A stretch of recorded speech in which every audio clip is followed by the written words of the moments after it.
पहले तो मैं हमारे प्रधानमंत्री आदरणीय नरेंद्र मोदी जी का उनका मैं धन्यवाद करूंगा, क्योंकि ये उनकी सोच, उनके विश्वास, लोगों का उनके प्रति विश्वास की ये जीत है। ये वो मोदी की गारंटी है जिस पे दिल्ली की जनता ने एक लंबे समय के बाद पुनः विश्वास करने का कार्य किया। और इसका कारण भी है जिस तरीके से प्रधानमंत्री जी के नेतृत्व में पिछले 10 सालों में देश ने नई ऊंचाइयां हासिल की। गठबंधन का सहयोगी होने के नाते मैं भी कई जगहों पर प्रचार के लिए हम लोग गए और उस वक्त भी मैंने इन्हीं बातों को कहा था कि जहां एक तरफ देश नई ऊंचाइयां हासिल कर रहा है तो वहीं दिल्ली की हालत बद से बदतर होती जा रही है। ऐसे में मुझे लगता है लोगों के लिए वो चयन करना कठिन नहीं था।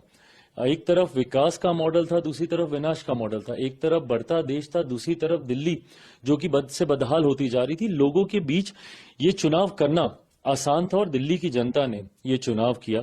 एक बड़ी आबादी दिल्ली में बिहार, यूपी से आने वाले लोगों की है।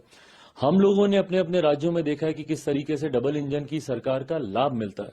उत्तर प्रदेश में डबल इंजन की सरकार हो या हमारे बिहार में डबल इंजन की सरकार हो, दिल्ली की जनता ने भी इस बात को महसूस किया। और खास तौर पर पूर्वांचल के लोग जो दिल्ली में रह रहे हैं उनको इस बात का एहसास हुआ कि एक ऐसी सरकार जो सिर्फ बहाने बनाती है और दूसरी तरफ एक डबल इंजन की सरकार जो तुरंत हम लोगों को लाभ देगी, हम लोगों की उम्मीदों पर खरा उतरेगी।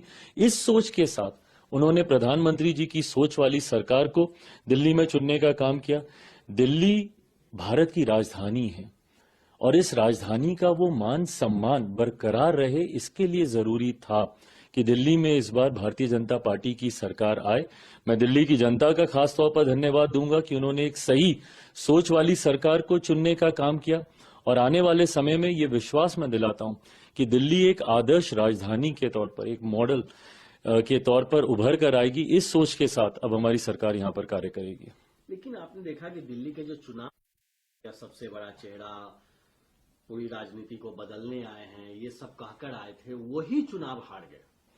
देखिए, इसको आप कैसे देखते हैं? जब आप अपनी बातों में ही विरोधाभास रखते हैं, आपको क्यों दिल्ली की जनता ने नए होने के बावजूद, कोई राजनीतिक परिचय ना होने के बावजूद दिल्ली के लोग क्यों आपके साथ जुड़े? वो सोच के साथ जुड़े जो कि अन्ना जी के द्वारा दी गई थी। आप भ्रष्टाचार के खिलाफ आए थे, आप सादगी की बात करते थे, आप अपने हाथ में उन भ्रष्ट नेताओं की लिस्ट लेकर घूमते थे जिन्होंने भ्रष्टाचार किया। आज आप ही उन घोटालों में लिप्त हो गए, आज आप ही जेल गए हैं भ्रष्टाचार के आरोपों में। भले वो शराब घोटाला हो, बस की खरीदी में होने वाला घोटाला हो, क्लिनिक्स में होने वाला घोटाला हो, अलग अलग विभागों में होने वाला घोटाला हो, आज उंगलियां आपके ऊपर उठने लग गई। जिस सादगी का आप परिचय देते थे, खुद आपने अपने लिए शीश महल बना लिया। दिल्ली में वही शीला दीक्षित जी उस वक्त होती थी जिनके आप एसी तक गिनने का काम करते थे, और आज आपने अपने लिए किस तरीके का शीश महल खड़ा किया, किस तरीके का आपने सिक्योरिटी कवर लिया, गाड़ियों के काफिले के साथ आप घूमने लग गए। कीजिए, दिक्कत नहीं थी, बट आपने कसम खाई थी कि मैं ये सब नहीं करूंगा, 2 कमरे के ही मकान में रहूंगा। आपने तो विचारधारा तक से समझौता कर लिया। सबसे ज्यादा भ्रष्ट नेताओं की लिस्ट जिस पार्टी से थी वो कांग्रेस थी, उसके साथ आपने समझौता करके सरकार तक बना ली और गठबंधन में भी आ गए और राष्ट्रीय स्तर पर एक साथ मंच साझा करते हुए इंडी अलायंस की आपने घोषणा कर दी।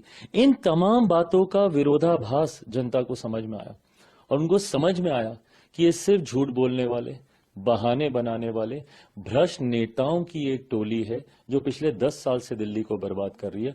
इसीलिए ये कोई सामान्य बात नहीं है कि कोई इतने लंबे समय तक एक प्रदेश का मुख्यमंत्री रहा हो और वो खुद तक चुनाव हार जाए।